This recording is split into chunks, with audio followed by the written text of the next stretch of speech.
and with the given date of 9th April 2010 for auction of spectrum for 3G and BWA. I hope it's successful and the services start quickly, and then we are able to provide them these services. Now let us see how the marketing of application can be thought of. As far as the regulator is concerned, in general everybody knows when your chain consists of content owners who develop the applications, service providers, technology enablers or content aggregator who really provide a platform, and handset manufacturers. Of course, the user is a consumer. Now, this marketing strategy will vary from country to country. In some other countries, with smartphones, the marketing strategy is being by the phone handset providers. They are trying to application stores and are providing application free of cost with some charge basis. So they are taking applications from the application developers and marketing themselves. But they have a very good, what you call as a revenue share model. In our country, it is different. VAS is mainly promoted by service providers. Even with smartphones also, the application stores, if you see, observe, are being opened by the service providers, not yet much by the handset manufacturers. Not much of marketing is being done by the application developers. So therefore, our model we have to see how we have to go for applications. Now in this regard, TRI had issued certain recommendations for development of value-added services. It's lying in the Department of Telecommunication. We were thinking of the concept. There can be a model like on-deck and off-deck. That means a service providers can provide and market value-added services or application of their own, whatever may be the arrangement with the application developers. And they will be totally responsible for content of the application, marketing of the application, collection of revenue, etc. Other concept is what we call as off-deck model. We didn't specify exactly say in those words, but our recommenders try to go with that concept. That telecom service providers are quite busy in their providing basic access, looking into customer care and all those things. But there are good entrepreneurs available who can think of various value services which they like to have their own unique model and they would like to market themselves. Now if they have to market themselves, then what sort of arrangement they require? What other arrangement they require is they need an access code, or short code we use, or a full mobile telephone number code, which a customer can dial, any access service provider customer can dial and reach to the platform and get that application. And then the application provider is responsible for providing those applications. The service provider acts only as a carrier for the application provider and application provider sells. He does the marketing.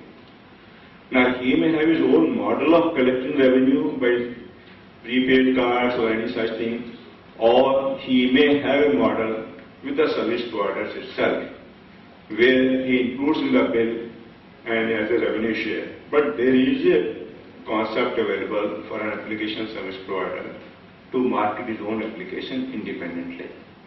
Of course, these recommendations are at present with the Department of Telecom. They have to accept it.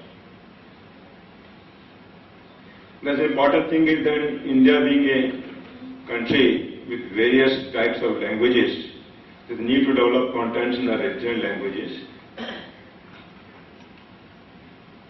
Yes, there are 5 what you call as Center of Excellence set up by the government, with various, each is sponsored by one of the service providers and has been assigned a role for development of various things. One of the centers are in the role of developing a regional languages concept also. Recently I was in a conference about a week back, and one of the vendors gave a presentation that in the digital arrangement, your handset screen may continue to be the existing one of an English one alphabets. By pressing a key, whatever language you choose, that alphabets will come on the screen, and easily you can make your SMS in that language. SMS will come in the top, screen will be there. It's a very easy use. And he says about 10 to 12 languages he has developed. There are many more. And with this one, it's easy to send any information in the language which the customer knows. The only important point is that he is sending his own language, but the push on the other end. And I was asking him, is it possible now, while sending this information in whatever language he has made, at the other end, can we think of happens a unipolar system? So whatever goes is accepted in that way, and if the language is not available in that handset, you will get square in this one. Is this one information square, then is it possible in the handset to give a small software? The person knows that it has not come in the language which it has been sent. My handset is English enabled. So if I am in a particular state, I know that's my regional language, I will immediately press that one and it can be converted to that language. He said, let us look into that one. So that means there are steps being taken for development of languages, either as a part of handset itself, you put into a screen the corresponding stickers, or in a digital way, you can make use of this one and then send it to the other end if the other has got that facility. Or can you develop a small software which is available which can identify the language and then give the SMS correspondingly. If this really comes up, it's going to be really useful.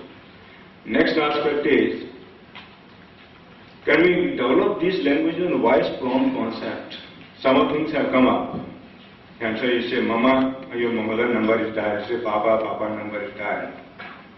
Can we think of sending an SMS in this way? As well as development of voice and language, there are cases where it's possible. As a busy executives, if you have a dictaphone or you have got a laptop or computer, you keep on talking and it will be immediately entered in English language or whatever you have made an arrangement. And that for you to see and what you call as edit the talk is easy. Otherwise, you have something in mind, scribble it, come back and give a dictation to your PA, etc. These developments are taking place in the information technology field. Similarly, can we have some such developments in the handset itself?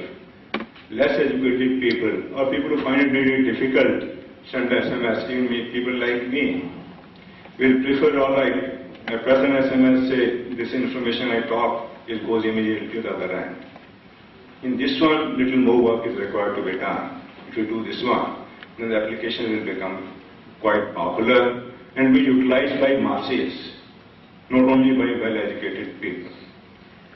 Another important aspect which I have observed while working in TRA and having interaction with the service providers is, we develop applications, we publicize to newspapers or sending an SMS to the customer, but we really do not do a marketing to know why people are not utilizing it. I tell you a very simple example of mine itself. I avoid using my handset, which is fully enabled including so-called 3G being provided by MTNL. I hesitate in using it for internet purpose. I find more comfortable to come back home and go to office and then start using my laptop and internet and a broadband network than on handset. While as far as cost is concerned, it doesn't matter for me whether I pay there or whether I pay there. Why? Just a hesitation. Secondly,